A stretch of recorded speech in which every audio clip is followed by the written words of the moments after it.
प्रेम जी, जो बात अभी देवेंद्र की आप अभी सुन रहे थे, नीतीश जो पटना से बता रहे हैं, आपकी पार्टी का ऑफिशियल स्टैंड अभी क्या है बिहार की परिस्थिति पर?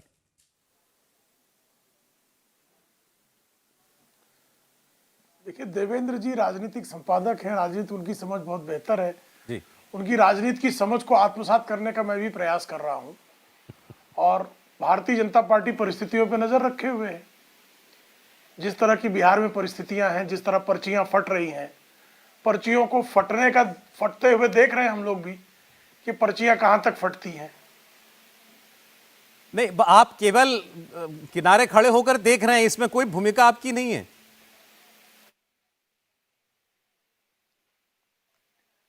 देखिए, किनारे खड़े होकर देखने वाले की भूमिका होती है ना, देखना कम भूमिका है।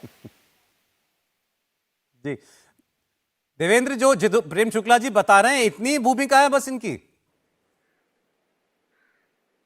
निश्चित तौर पे राष्ट्रीय प्रवक्ता के तौर पे प्रेम शुक्ला जी इतना ही अभी बोल सकते हैं ना सौरभ। वो कैसे ही आगे बढ़ के बोल दें। और जैसा कि पहले भी हम लोगों ने बातचीत की है कि जब भी कोई व्यक्ति प्रवक्ता होता है तो बहुत मर्यादित उसमें शब्दों का इस्तेमाल करना होता है कि पार्टी जब तक आपको ये कमांड ना दे दे कि आप खुल के बोले, तब तक नहीं बोलना होता है। अदरवाइज प्रेम शुक्ला जी की राजनीतिक समझ इतनी है सौरभ, मुझे लगता है कि देश में बहुत कम लोग ऐसे होंगे इस उम्र में जिनकी राजनीतिक समझ इतनी परिपक्व होगी। किसी भी स्टेट के बारे में बात करें आप, वो आपको बहुत डिटेल बताएंगे, बहुत इतिहास भी बताते हैं, वर्तमान भी बताएंगे।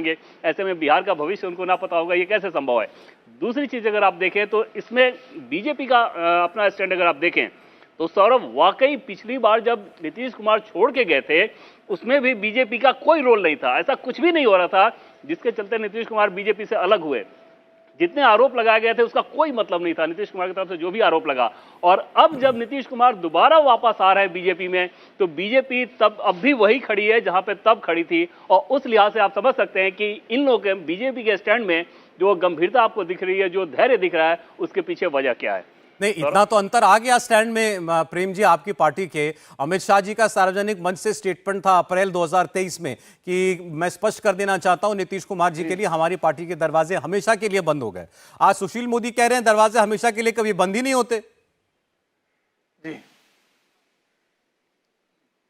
देखिए, मैं जितना वास्तु शास्त्र के बारे में जो थोड़ी मेरी समझ है कि दरवाजा तो आने जाने के लिए ही होता है। जब दीवार खिंच जाती है तो आदमी को कूद कर आना पड़ता है। तो मेरी जो वास्तुशास्त्र की समझ है, दरवाजे बंद होते हैं खुलने के लिए, खुलते हैं बंद होने के लिए। और नीतीश कुमार कूद कर आना चाह रहे हैं, उसमें आपको आपत्ति नहीं है? देखिए, अभी दीवार तो खिंची नहीं है। अच्छा, ये भी बड़ी बात है। आपने कहा कि ऐसी कोई दीवार नहीं है जिसको लांघना पड़ेगा, और दरवाजा है तो खुलेगा भी और बंद भी होगा। मुझे लगता है कि काफी कुछ तो प्रेम जी जो है वो स्पष्ट कर ही रहे हैं।